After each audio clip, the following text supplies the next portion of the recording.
This lecture follows the creation myth stories with those specifically related to the gods and goddesses. So today we will cover the myths associated with the great god Zeus, his sister and wife Hera, and brothers Poseidon and Hades, and then finally look at Apollo, one of his many children. Now, there are 12 Greek Olympians who, of course, reside on Mount Olympus, and of them, we must, of course, ask what they represented for the ancient Greeks and what roles they played. For if you consider the stories that we're about to cover, you will notice that they all have very particular roles in Greek society as one big family. So the 12 Olympians can be understood as such, as a large family, and each one of these gods and goddesses in charge of a different aspect of domesticity or of family life, with Zeus being the father and the head of the household, the paterfamilias, as the Romans would say. Hera is the mother of the household, presiding over family and protecting the institution of marriage and monogamy. Poseidon is responsible for the seas, while Hestia is going to tend to the flame, the hearth at home, to show the strength and unity of the family. Demeter provides fertility to the earth, so of course crops grow. Hephaestus is going to make weapons and other implements that are important for crafts. Athena is in charge of women's skills such as weaving and practical knowledge. Aphrodite is responsible for sexual attraction. Apollo is the god of prophecy and healing, thus the doctor or medic of the family. And then Hermes is going to be the one who travels, delivering messages for the gods. The greatest of these, of course, is going to be Zeus or Jupiter, stronger than all the gods. His name literally means to shine or sky. He controls the weather, therefore Homer refers to him as the cloud gatherer, living atop mountains on Olympus, dispensing justice. His symbol will be a thunderbolt, shown in art as a two-pointed object, as you see here held in his right hand. His animal symbol is the eagle that always accompanies him, as you see here on the right between his legs, as he is, of course, with his wife Hera. Now, Zeus is responsible for meting out justice, and justice literally means to point out what is, of course, improper. And, of course, if something is proper, then you're on Zeus's good side. Acting illegally, however, is against custom. Thus, you're acting against Zeus, and he's responsible for meting out this punishment. The most important custom that you can remember as part of these Greek stories that some are going to transgress is the idea of xenia. So xenia is a formal institution of friendship, and what that means is you have this rule that you protect travelers, especially when you receive guests. You're protecting them and giving gifts in return.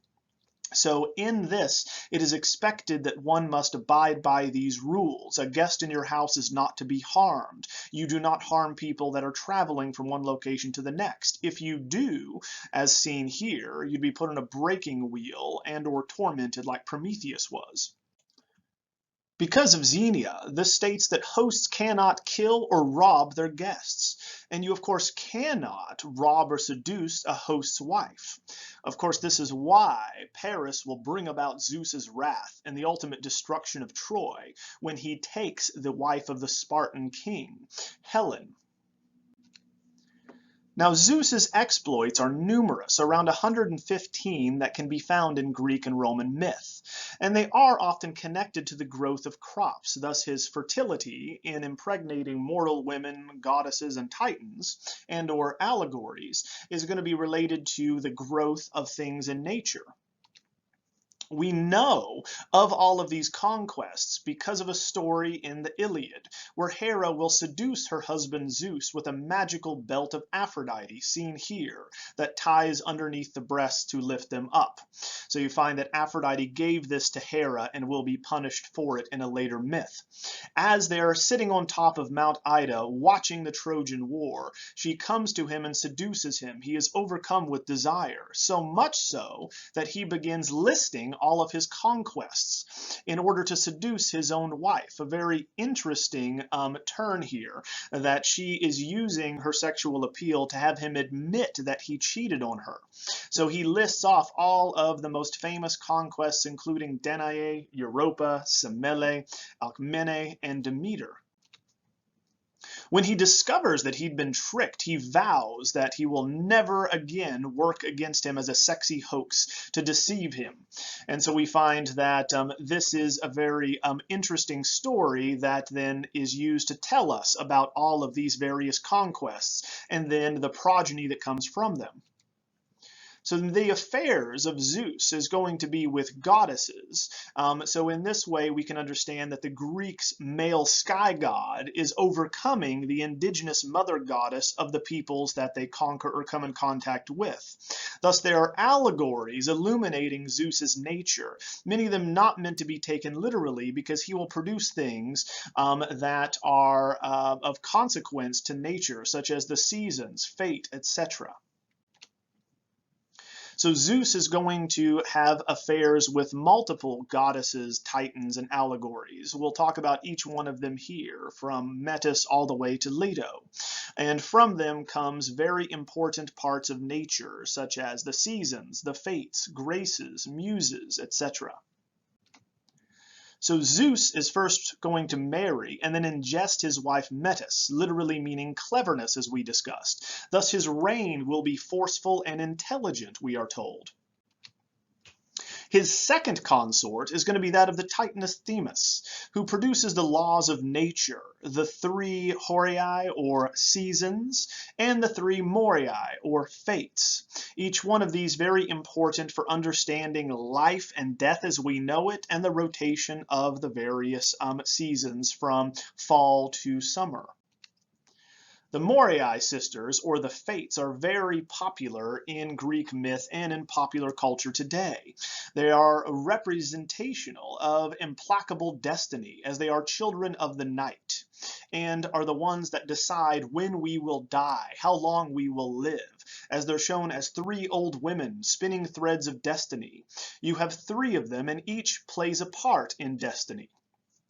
Clotho is the spinner, and she makes the thread. We find that Lachesis is the apportioner, who measures how long the thread will be of someone's life. And then the most feared of all is Atropos, she who cannot be turned aside, who cuts it. Now, even Zeus himself, who is the father of these fates, cannot act against them. We know that in Homer's Iliad, for instance, Zeus considers saving his son Sarpedon from death that was fated. He had to die in the war. Hera, his wife, warns him, quote, "If you send Sarpedon back to his homeland, why should some other god not also want to deliver his own dear son?" Therefore, as the order bringer, as once again the person who is in charge of justice, Zeus cannot act against fate because it upsets the scheme of nature. Thus he is subservient to fate, and this deprives him of the role of a monotheistic deity in Greek civilization. He's not all-powerful like Yahweh or the Christian God or Allah. We find that in popular culture, we find the fates are often shown as these three old women attempting to cut one's lifeline. So in Sarpedon's case, we have the example here as he was fated to die, the son of Zeus, where he's laying on the battlefield being carried off, overseen by Hermes into the underworld. Now, Patroclus is going to be Achilles' friend, who killed Hector in Zeus's revenge. Thus, Achilles fights for his body and the funerary rites. He returns and kills Hector, who is supported by Athena. We see that here as Hypnos and Thanatos, the personifications of sleep and death, carry him into the underworld. Remember, Hermes is the messenger god, so he can go between this world and the afterlife. The next consort of Zeus is Eurynome, who of course means she with wide dominion. As an Oceanid, obviously a water goddess, she is going to give birth to the three Graces, with Zeus being their father. The three graces represent the feminine qualities that make young women attractive to men. And so they're often shown, especially in Renaissance art, as three scantily clad, nude, or diaphanously clad women who are going to be posed in various ways so you can see the different parts of their body.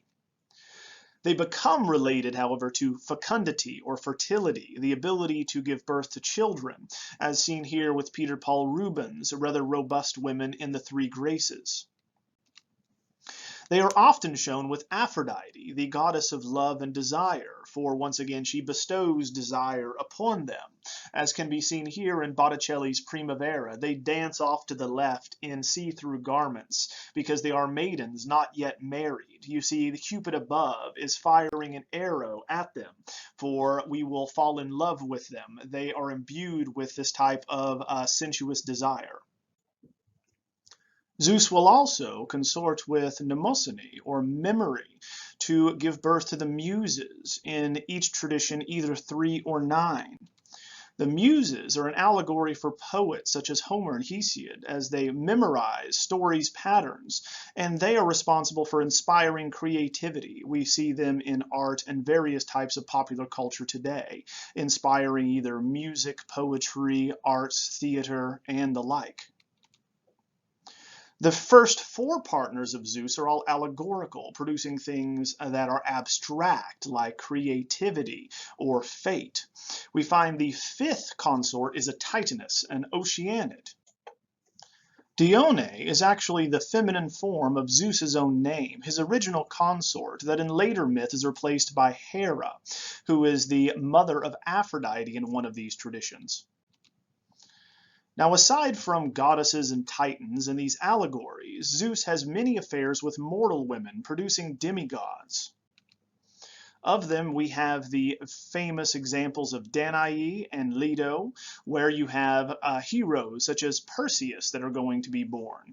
Zeus is often going to transform himself into various animals and or different types of substances, like a golden shower, as you see here, to impregnate women, to seduce them.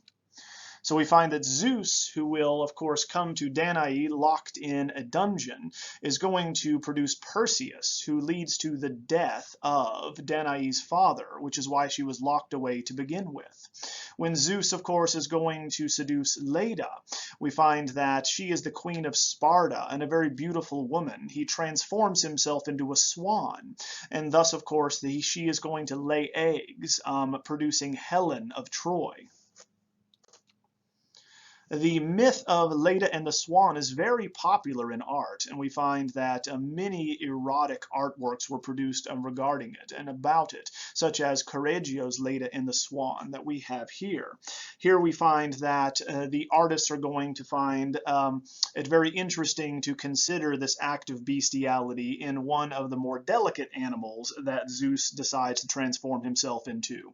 There are others that are, of course, much larger, such as when he decides to seduce Europa, a Phoenician princess. He comes to her as a beautiful bull. We find that she climbs upon his back after he delivers her a flower with these floral fragrances and sets out into the sea, and eventually she loses sight of land. He then is going to come ashore on the island of Crete, transforming back into the image of him as a god, and has, of course, his way with her there, producing King Minos of Crete, thus leading to the myth of the Minotaur. We find that Zeus as a bull is foreshadowing the creation of this cursed Minotaur creature. There are also pederastic conquests in which Zeus, just like men of the day in ancient Greece, would court young prepubescent boys. Ganymede is the most famous of these. A Trojan prince who is quite beautiful according to tradition is taken by Zeus, transforming himself into his eagle to be his cupbearer on Olympus to fill his wine cup or goblet. So just as we find they would in aristocratic symposia. So the cupbearer is a common service and act in this type of courtship between prepubescent boys and middle-aged men. And it's often found as a subject on Kyling's craters for wine. So you would drink wine out of this vessel. So appropriately, you're looking at a young boy or cupbearer who is filling up the Kyling's crater that is being held by this man. Here in the Berlin painter's Ganymede, you also can see the type of gifts that would go along with this courtship. Not only do we find that men are going to sexually court prepubescent boys, they give them gifts. So you find that here he's playing with a hoop, obviously reminiscent of anal sex, and is a symbol of youth, but also holding a cock, this type of male rooster, because that's a pederastic gift, of course, foretelling male genitalia and the act to come. So in the Roman tradition, this practice became known as the boy identified as a catamimus. So the word catamite is what we get from this particular arrangement. Here we have a young boy, an older man, and the pederastic gift of the cock being held in the boy's left hand. Now, in the Christian tradition, we have several paintings of Ganymede, and we, of course, might ask why this tradition continued to be popular. And the answer is they did not consider it literally to be pederasty or a homosexual act or a homoerotic act, but instead Ganymede represented the soul that is being carried up to heaven, right, by the grace of God, and joining, once again, the gods and saints in the Christian tradition, we should say, up in heaven. Here we have Rembrandt's version to where he removes the classical illusions and shows a more realistic version of an eagle taking a boy up to heaven as he urinates on himself. Turning now to Zeus's wife and sister Hera, or Juno in the Roman tradition, we have the mother of the family of the Olympians, who is in charge of marriage and ensuring that monogamy is going to prevail. Thus, of course, she will torment Zeus's lovers. We know that the earliest temples dedicated to Hera were likely part of a mother goddess cult first, and then repurposed for this new goddess and queen of Olympus. So the Temple of Hera I, built in the Archaic period, could have been actually for another mother goddess. Now, we know that the symbol for Hera is the peacock, and the peacock is going to be related to the story of Argus Panoptes, or the all-seeing one, who is going to be her watchdog, which has 100 eyes, and is a primordial giant of Hera's that protects, once again, monogamy, watching her husband to ensure that he does not cheat on her. The story associated with the creation of the peacock is going to relate to one of Zeus's conquests, that being that of Io, a priestess of Hera. So once again, Zeus comes to Io as a cloud seducing her. Thus, of course, is going to hide her from Hera. When she shows up, discovering this affair, he transforms her into a heifer or a cow. Argus is thus sent to guard this heifer, but Hermes, of course, is sent by Zeus as his assassin to kill this giant all-seeing creature so that Zeus can once again continue his affair with Io. The eyes of this giant are plucked out by Hera and turned into the peacock's feathers. So we often see in examples this giant with eyes all over his body as Hermes slays him, such as what we see here with a cow behind. In art, we see Rubens and others painting the fallen giant as he is slain by Hermes, plucking out his eyes and putting them on the tails of peacocks to follow Hera around as her symbol of beauty and marriage. Now, the descendant of Zeus and Io is very important because eventually will lead to Heracles, who will then free Prometheus, killing Zeus's eagle. So here you can see Zeus with the heifer Io, and then Hera in the background discovering them together with her peacocks below. Now, as the goddess of marriage, adultery is a great threat to monogamy. Thus, when Zeus is cheating on her, she must do something about it.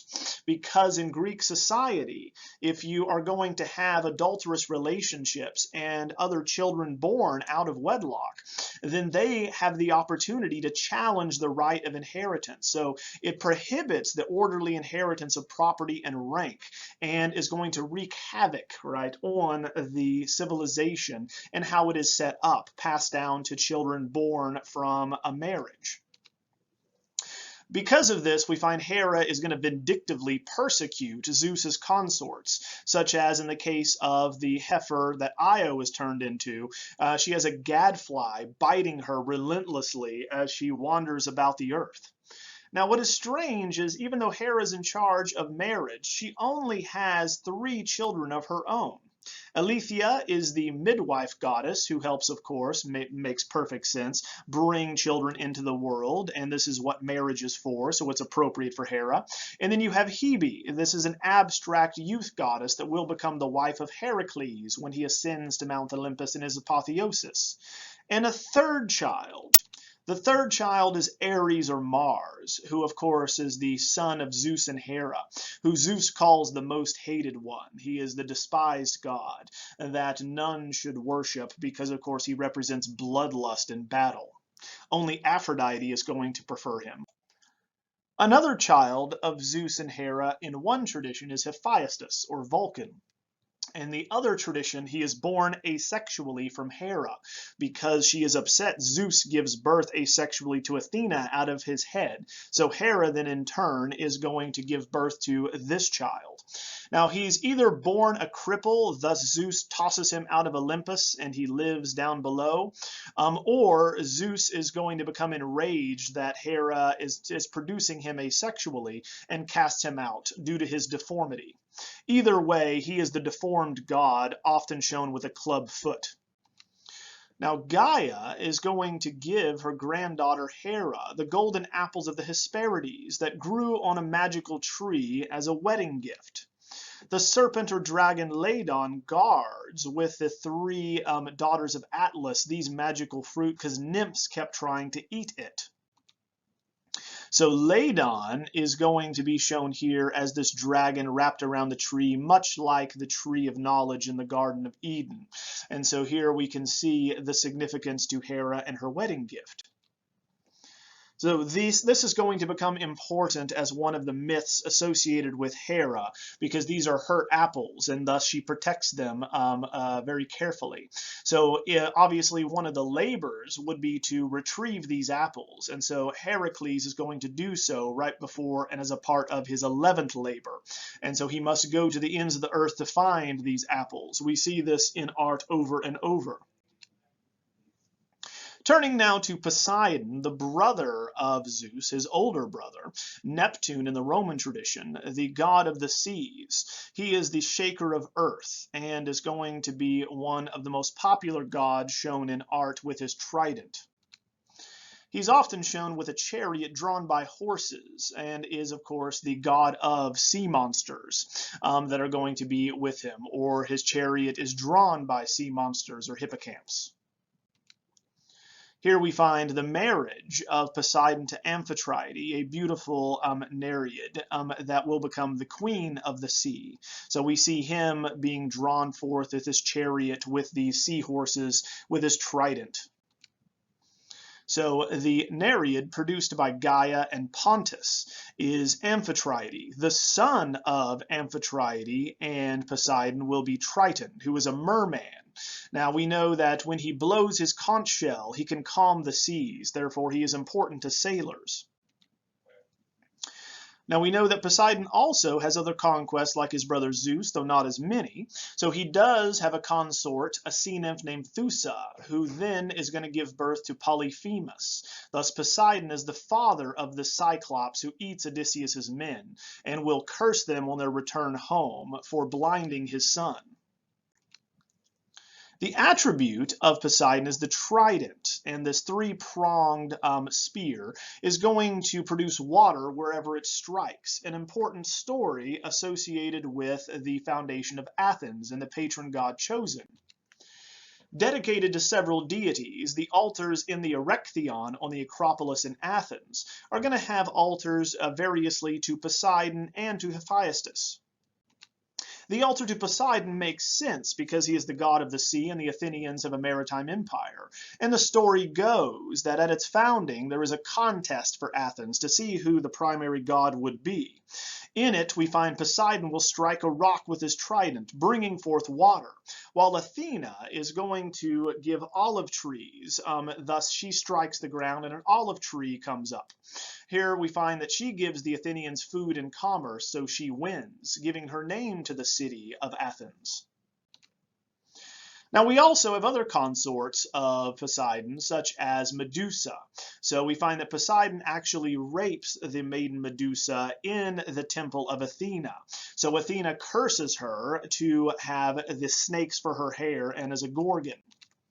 She is impregnated given this encounter, and so when her head is removed by Perseus in order to regain his kingdom and fight a crooked king trying to marry his mother, out of which her neck and the blood is going to spring Chrysaor, this hero, and Pegasus, the winged horse that will be ridden by Bellerophon, slaying the dreaded Chimera as we discussed, as he slams a lead-tipped spear into its throat, melting it and suffocating this beast. The eldest brother of these great Olympians is Hades, or Pluto in the Roman tradition. He is the invisible god of the underworld, and of course it is very dangerous to call out his name, for he collects all of the souls of the dead. So there are very few temples to Hades. We do not consider death to be something you should worship or even think about. To be dead is a bad thing. Now we find that the Cyclops fashion the great lightning bolts for Zeus. Having been banned to Tartarus, they are very willing to help Zeus overthrow the one that kept them in this darkest region and the lowest region of Hades. But they also make an invisible helmet for Hades as well, that is used by other gods and heroes in stories when we move forward. Now, of course, it's appropriate for the god of the underworld to be invisible because, like the dead, we do not see him. He is underground. Therefore, he has the ability to be invisible. His queen of the damned, as it were, of the underworld, is Persephone. Persephone, remember, is the daughter of Demeter and Zeus and the goddess of springtime. Hades will kidnap her and thus force her to eat these pomegranates, forcing her to return to the underworld during the winter months. So we find that they never have children because Hades represents death. Therefore, life cannot come from death. And she is also never allowed to return to mortals or to remain in the land of the living permanently because she belongs to the underground. She belongs to the underworld. So we'll return to Persephone in the myths of death coming up.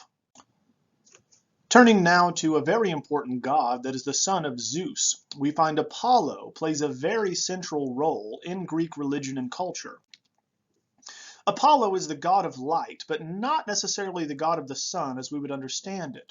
He's going to represent something quite different as the aristocratic ideal in Greek civilization, being in charge of prophecy and medicine.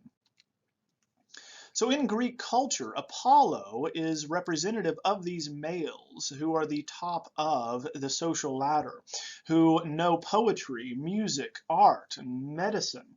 They're in charge of the knowledge of the civilization and are the most educated. Therefore, they identify with Apollo. Now, in the Iliad, Apollo is going to be the god of plague who strikes down unlucky people with disease arrows, just as, of course, is described with Apollo's priest when Agamemnon takes his daughter as booty, as you remember, as part of the spoils of war. Now, the origin of Apollo has nothing to do, in fact, with the sun. It's only later that he becomes associated with it. And only later that his twin sister Artemis, or Diana in the Roman tradition, will become associated with the moon, often being shown with a crescent moon on her headdress. So he is the archer god, but he's not the god of hunters because Diana, his sister, is in charge of the wild animals and their numbers. So she is the goddess of hunters. Now, Artemis is the virgin goddess of the hunt, in charge of hunting and of the proliferation of wild animals. Because she is virginal, she is not shown nude, and it is a prohibition to see her nude or sexualize her. So often the most popular scene associated with Diana, because of course you want subjects that are erotic and show nudity, would be when the hapless hunter Actaeon stumbles upon her bathing. And of course, because this is a divine prohibition, he is transformed into a stag, as you see here, horns growing out of his head, as Diana, with the crescent moon on her brow, points to him, cursing him to turn into this animal, and then his own dogs will rip him apart, killing him painfully, slowly. The mother of both Apollo and Artemis is the Titaness Leto. So we find that she is going to be one of those that sides with Zeus. Now Hera, learning that the Titaness had become pregnant, decreed that no land that sees the light of the sun would receive her children. Therefore she wandered the earth in pain, much like Gaia was earlier, unable to give birth, looking for a place to give birth to her twins. Finally, she finds an island in the middle of the Cyclades, which is exempt from this decree because it was believed to have floated, and that is the island of Delos. So Leto tells the poverty-stricken people of Delos that if they build a temple to the new gods, Apollo and Artemis, that people would come and visit their island, making them wealthy. They agreed, and of course we find a tree anchors the floating island in place. So we see here her finally able to give birth because this tree is going to anchor it, and then it was floating. So of course it was exempt from this punishment by Hera. There were 9 days of labor in which all of the goddesses assisted Leto, except for Hera, but they could not help the child or both children being born. So Iris, which is the rainbow messenger goddess, was sent to Hera to beg for her help, to beg for her midwife daughter to come. Finally, they relented after they bribed Hera, and the children were born immediately after she arrived because she's a midwife. She braces the sacred palm and immediately gives birth to the twins. Thus the islands anchor in place at this moment. Days later, Hera is going to release the giant Tityus to rape Leto, but Apollo and Artemis already cut him down as they are fully grown because they're gods, with arrows. Zeus condemned him to punishment in Tartarus for trying to harm his children. So we see this continuous back and forth to where Zeus and Hera cannot attack each other directly for their misdeeds, but they go after their children instead, indirectly attacking one another. The oracular shrine, which is set up near Mount Parnassus and where the Delphic oracle is going to be located, is very important for Greek religion and for pilgrimage. Apollo, at this location, cryptically speaks to priests through the oracle, and then priests deliver the message to someone who asks a question. That is how this is going to work at the Delphic oracle.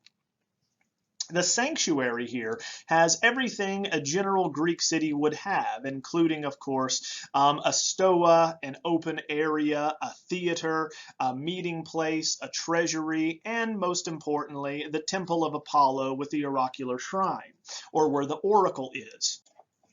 This location was chosen because Apollo wandered the earth looking for a place for his shrine. Telphusa, a nymph, told him to go to Parnassus, but a female dragon was already there named Python. Apollo, of course, does battle with this beast and delivers his death-dealing arrow, killing it, slaying this Python, as you see here. So Python, of course, is going to be the name given to the massive snake later on that we're all familiar with. Because he was lied to, Apollo is going to return and kill the nymph for having lied to him. Apollo then cleansed from miasma, or blood pollution, after killing Python. So pilgrims journeyed to Delphi to be purified as well, in a celebration every 8 years. Remember, aside from Apollo, only women have the ability to cleanse miasma, or this blood pollution. Early oracles for a mother goddess cult are believed to have been here on this spot. Thus, the slaying of Python shows that Apollo was displacing this earlier maternal worship of a mother goddess by a man. Thus, we still have the notion of the world navel, where the oracle is always a woman, but the god in charge of her and actually delivering wisdom is a man. To get the priest to come to Delphi, we find that Apollo takes the form of a dolphin. He leapt onto a ship and guided it to Crissa, a coastal village. He changed back into a man and convinced them to come to Delphi and be his priests, saying they would have plenty from the offerings brought to the oracle to live off of.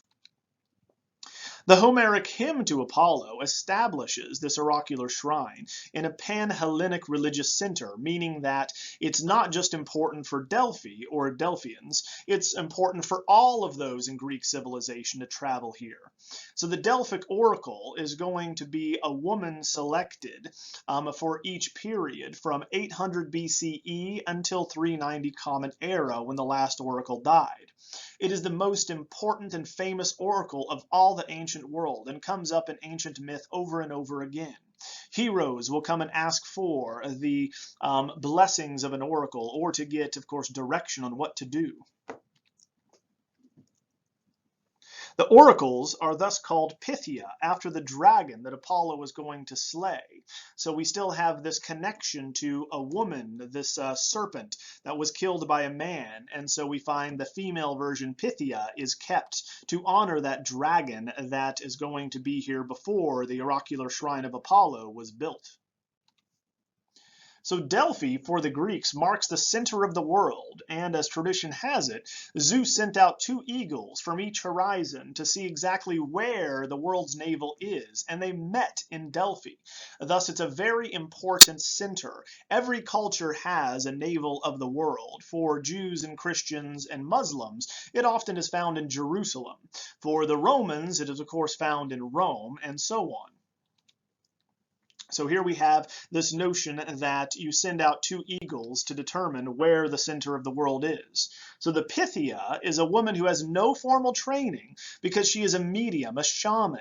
She would inhale these vapors from a chasm below, or, as tradition has it, chewed hallucinogenic laurel leaves. Either way, she's going to enter a trance-like state, which is drug-induced, and thus, of course, state random phrases that a priest must then interpret. So sitting on this bronze tripod, a male priest would ask the question after a visitor is going to sacrifice.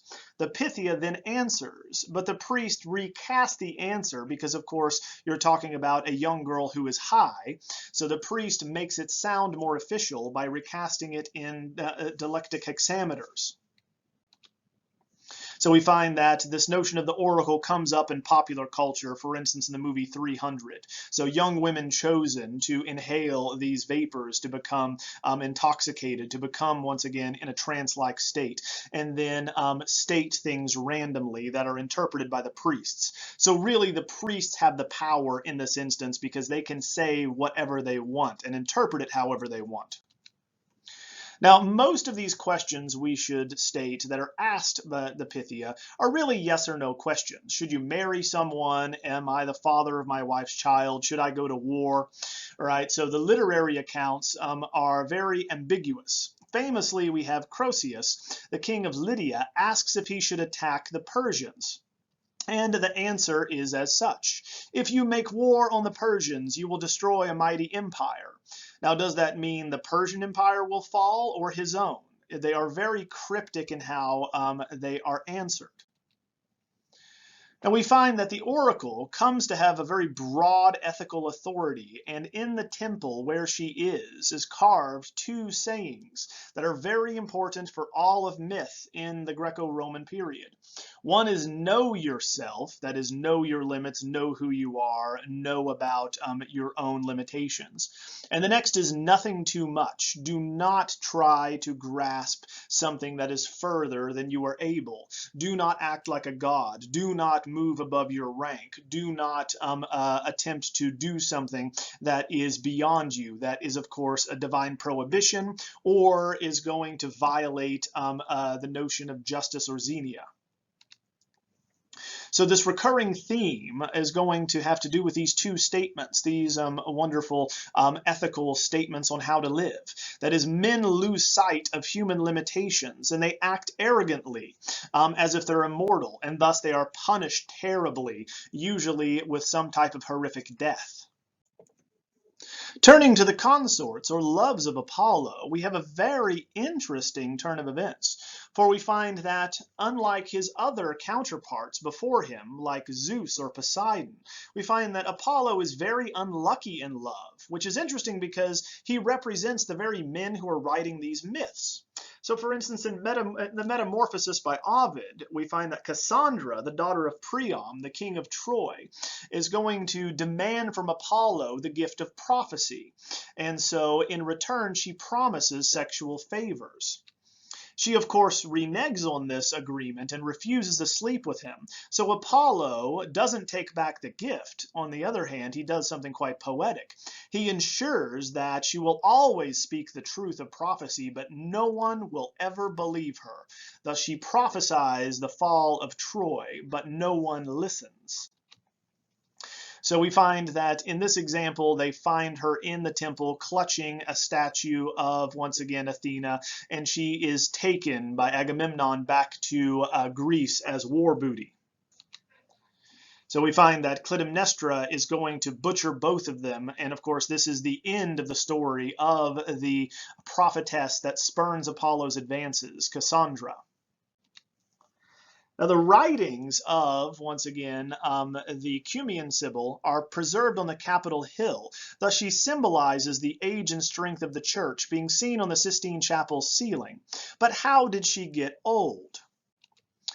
So, like the earlier story of Cassandra, the Cumean Sibyl asks Apollo for the gift of prophecy and a long life.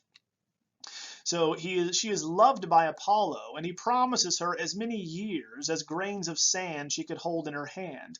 But like Cassandra, and the running story goes, she refuses to sleep with him too. Thus, he lets her live as long as she wants, but makes her look her age, so she's shown as an old hag.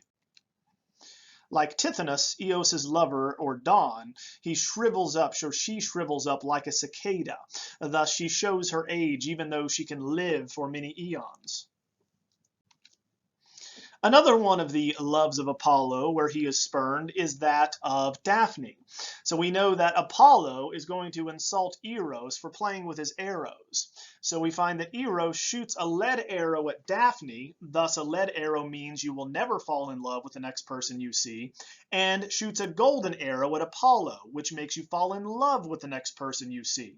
So we find that Daphne sees him, is abhorrent when, of course, thinking about him, but Apollo is smitten by her, so he chases her relentlessly. The nymph prays to Peneus, the river god, her father, to change her form, which, of course, he does.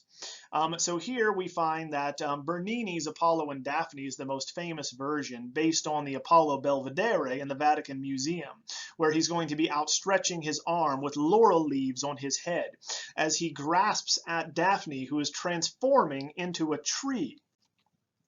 So the bark of the tree is what his left hand is touching instead of her soft abdomen.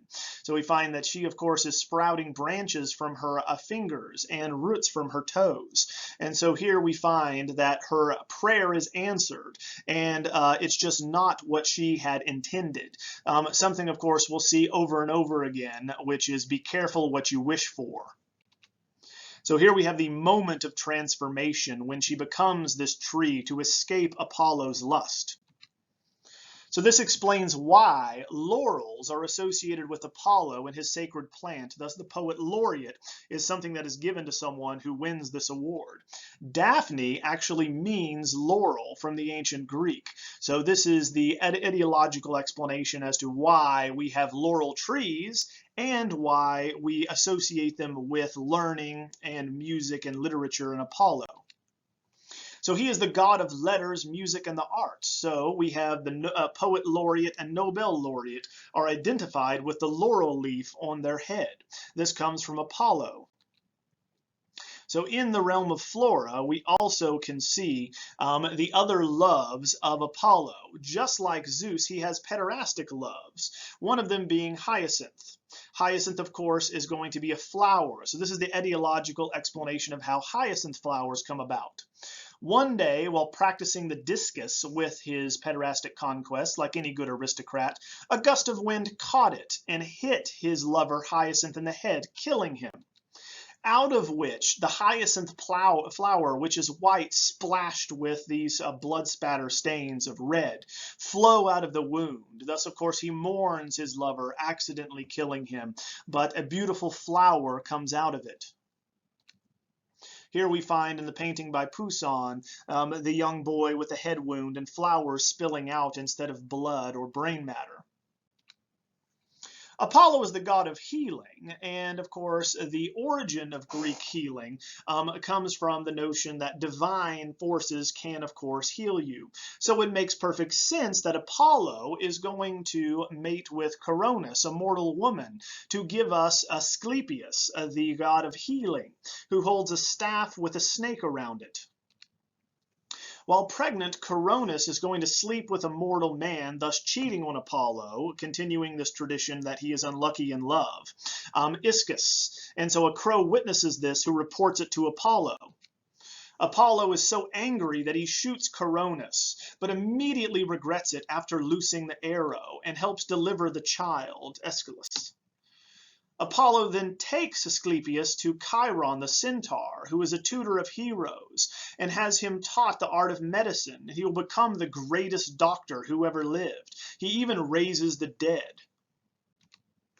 He is often pictured with a snake wound around a staff. The snake represents the ability to restore health, because snakes can shed their skin. Thus you often see shrines will keep snakes around to ensure that they can heal. Hygienia, right, or health, is going to be the daughter of Asclepius, where we get the word hygiene. Thus, being healthy is associated for the ancient Greeks with being clean and or hygienic.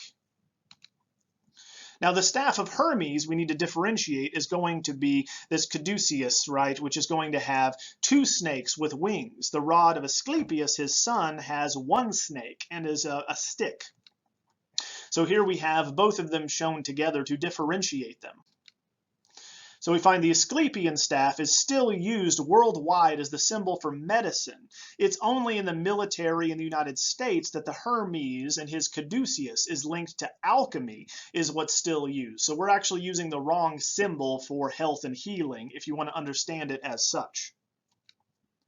The notion of snakes healing wrapped around wood would have been common and well known to different cultures. Even, of course, the Hebrews are going to have this notion of the golden or brazen serpent, where snakes bite the Hebrews and they are healed by looking upon this brazen or bronze serpent that is erected by Moses.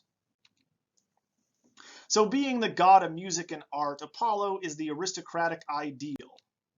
We find that he is shown playing music, and in myth is associated with these individuals who are going to dare to challenge him, like Apollo and Marsyas. Because he's the god of music, the satyr challenges him to a music contest. Obviously, Apollo is the god of music, so he wins, and they agree that the winner can impose whatever punishment they want on the loser.